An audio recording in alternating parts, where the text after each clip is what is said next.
आपको सोने का प्रयत्न तभी करना चाहिए जब आपका लेफ्ट नॉस्ट्रल चल रहा हो। हम निरंतर तो प्रयास करते रहते हैं, लेकिन उचित सफलता हमें प्राप्त नहीं हो पाती है। लगातार कार्यरत होने के बाद भी सफलता से आप अछूते ही रहते हैं। बहुत सारे इस प्रकार के प्रश्नों को आप लोगों ने पूछा था। आप लोगों ने यह भी पूछा था कि क्या योग में ऐसी क्रियाएं हैं, क्या योग में ऐसी मुद्राएं हैं, ऐसी स्थितियां हैं, ऐसा कोई कार्य है योग में जिसके माध्यम से आप उचित सफलता प्राप्त कर सकते हैं। आज के इस वीडियो में इस बात की पूर्ण जानकारी प्राप्त करेंगे कि कैसे योगियों ने क्या हमें ऐसे उचित टेक्निक्स बताई हैं जिनके माध्यम से आप सही कार्य को करने के बाद उसका उचित फल प्राप्त कर सकते हैं। आप सभी योग साधकों को प्रणाम। आप सभी का स्वागत है आपके अपने YouTube चैनल प्रशांत जे योगा हिंदी में। देखिए मित्रों, सफलता प्राप्त करने के लिए कुछ चीजें महत्वपूर्ण हैं। आप इसको नोट डाउन कर सकते हैं और यदि आप इनका निरंतर प्रयास करेंगे, जिस प्रकार से मैं आपको बता रहा हूं, इसको निरंतर प्रयास करने के बाद आप कुछ समय बाद ये समझ पाएंगे कि आपका प्रयास व्यर्थ नहीं जाएगा।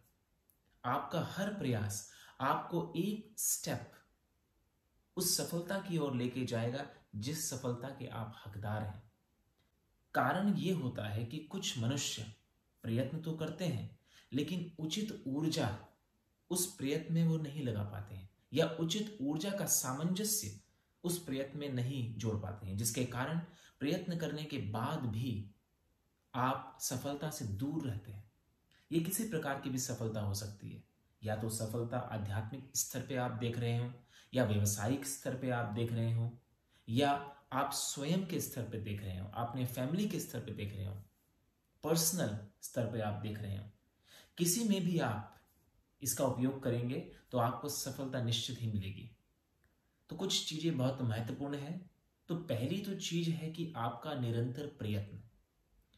कारण कभी कभी क्या होता है कि हम प्रयत्न करते जाते हैं। कुछ मनुष्य ये भी बोलते हैं कि मैं तो प्रयत्न कर रहा हूं, मुझे सफलता नहीं मिल रही है। लेकिन जो ऐसा व्यक्ति है जो प्रयत्न भी कम करता है लेकिन सफलता उसको मिल जाती है किसी भी क्षेत्र में, कारण क्या है? सबसे पहले कारण को जानिए।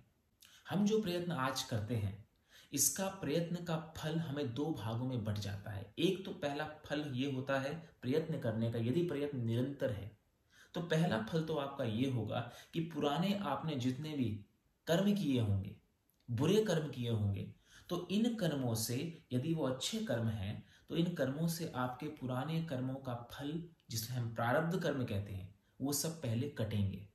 तो पूर्व जन्म के या कहीं पिछले पास्ट के पुराने समय के जो भी आपने कर्म किए होंगे, उन सभी कर्मों के फल जो आपको मिलने होंगे, तो इस अभी के वर्तमान के जो प्रयत्न हैं आपके, उनसे पहले वो कटेंगे। उसके बाद ही आपको नए फल, जो संचित कर्म आप कर रहे हैं, अभी के आप जुड़े कर्म करें, उनका फल आपको तभी प्राप्त होगा।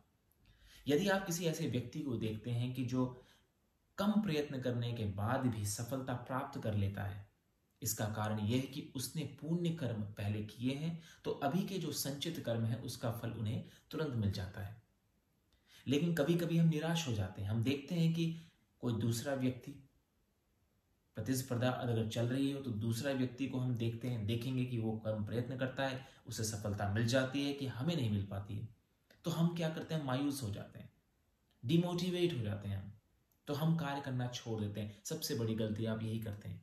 तो सबसे पहले तो आप जानिए कि आपका प्रयत्न दो भागों में बंटता है। पहला भाग पुराने कर्म को, उसके फलों को वो काटता है, और जितना वो उन फलों को काटता है, उस फल को काटने में जो ऊर्जा का व्यय होता है, वो ऊर्जा का व्यय केवल पूर्व कर्मों के प्रयत्न और फल को काटने में नहीं लगता है, वो आपके शुद्धिकरण में भी लगता है, आपके मन की, आपके तन की सफाई में भी लगता है। तो आपका पूरा शरीर एक शुद्धता को प्राप्त होता है। फिर आप यदि निरंतर उस कर्म को करते जाएंगे, फिर नए ऊर्जा के साथ फिर नई सफलता आप हासिल करेंगे।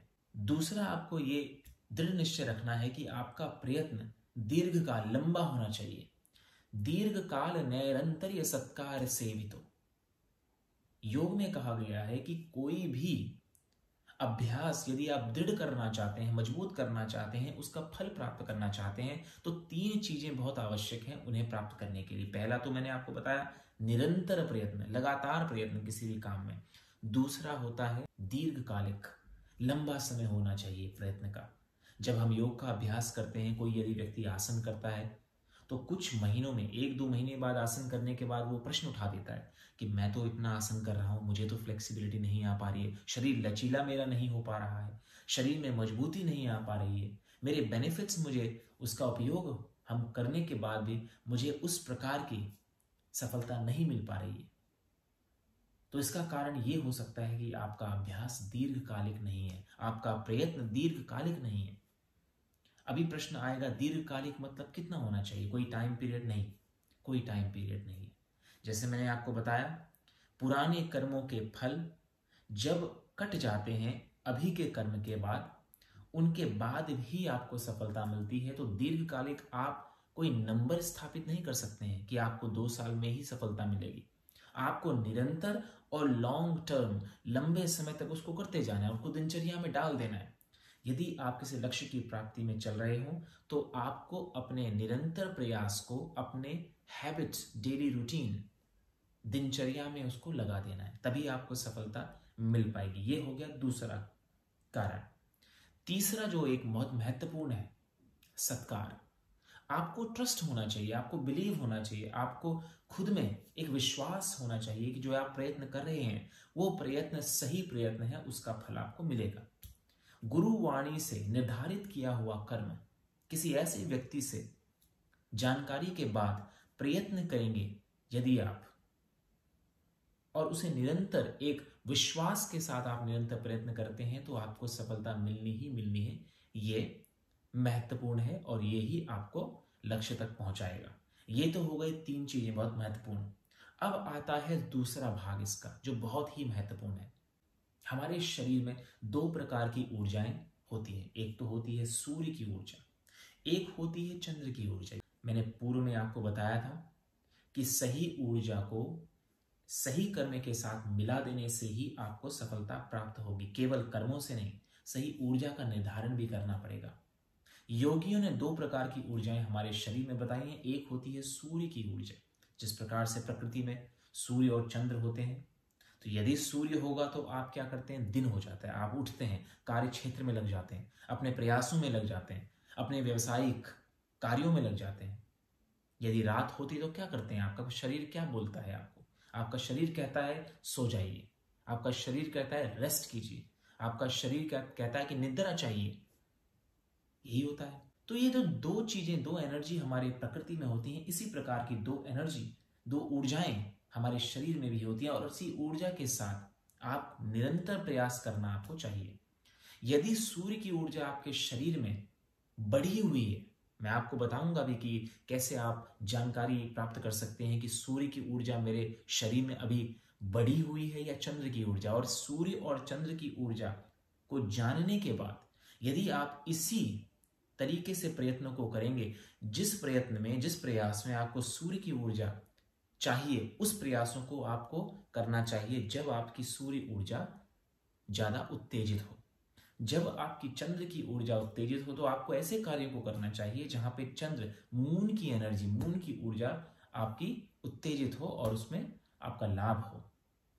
तो 2 प्रकार की ऊर्जाएं हमारे शरीर में होती हैं। तो इन ऊर्जाओं को कैसे देख सकते हैं? देखिए, जो राइट नॉस्ट्रल है आपका जो सीधे हाथ की नासिका है, ये होती है सूर्य की ऊर्जा, यहां से आप देख सकते हैं। और लेफ्ट का बायां भाग, बाईं नासिका में चंद्र की ऊर्जा विद्यमान रहती है। यदि आपकी राइट नासिका मतलब सीधे दाहिने नासिका अगर चल रही है, देखेंगे आप, इसको दबाएंगे, एक को दबाएंगे, पहले कुछ समय तक श्वास प्रश्वास को ऊपर नीचे करेंगे एक नासिका से, और देखेंगे कि यदि आप इजीली बिना फोर्स करे हुए आप देखेंगे कि किस नासिका से आपका जो फ्लो है, आपका जो श्वास है, वो आसानी से बह पा रहा है।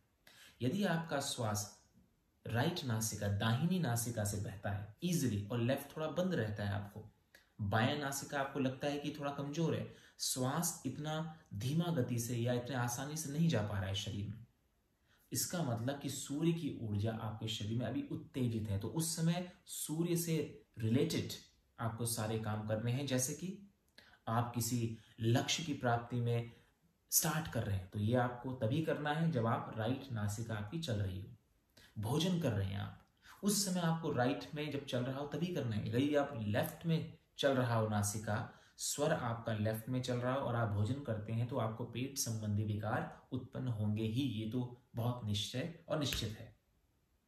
पेट की संबंधित समस्याएं, फूड रिलेटेड, डाइजेस्टिव रिलेटेड समस्याएं तभी उत्पन्न होती हैं यदि हम उचित ऊर्जा के समय इन कार्यों को ना करें। तो सूर्य की ऊर्जा में भोजन भी करेंगे।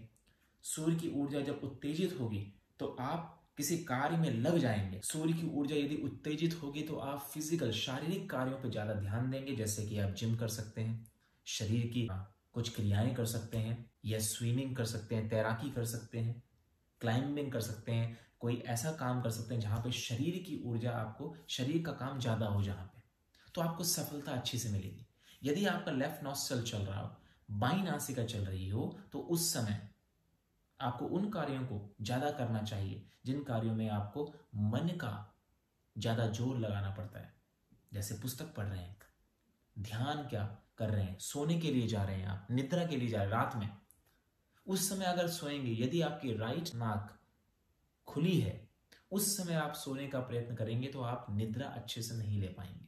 आपको सोने का प्रयत्न तभी करना चाहिए जब आपका लेफ्ट नॉस्ट्रल चल रहा हो। तो इस प्रकार से आप दोनों ऊर्जाओं को देखकर, समझकर दिन भर में अपनी क्रियाओं को व्यवस्थित करेंगे तो ही आपको उचित फल प्राप्त होगा। ये योग का एक गूढ़ रहस्य है। यदि आप उसको समझ पाएं, यदि आप अपने स्वरों को, अपनी ऊर्जा को समझ पाएं, तो आप हर एक प्रयास में, हर एक प्रयत्न में उचित सफलता प्राप्त कर पाएंगे। अभी आने वाली वीडियो में थोड़ा डिटेल में बात करेंगे। अभी के लिए आप केवल इन दोनों को समझिए, अभ्यास कीजिए, धीरे धीरे एक एक कार्यों को जोड़िए इन ऊर्जाओं के स्तर पे और देखिए कैसे सफलता आप प्राप्त कर सकते हैं। इसी प्रकार की वीडियो के लिए दोबारा मिलते हैं, तब तक के लिए नमस्ते।